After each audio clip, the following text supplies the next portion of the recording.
Want to cash out your Cowrywise savings or investments to your bank account? This is the guide. So if you've invested in a mutual fund, you need to go to invest, then of course your fund menu, 3 dots, sell units, enter how many units to sell and confirm. Funds hit your stash within about 6 hours. For locked savings plans that have matured, go to save, your plan, transfer to stash, then tap withdraw to stash and confirm. After that, you can send it to the bank, of course. Go to the Stash tab and tap the 3 dots menu, then select Withdraw. Choose your VPN-linked bank, account, mandatory for security, enter the withdrawal amount. These are anywhere from 25 to 50k and 100 per withdrawal after 10 in a month. Confirm with your Cowrywise PIN.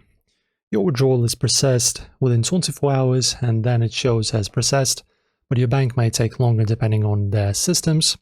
If your transfer status shows failed, you'll get up to 3 retry attempts in case of bank downtime or transfer limits.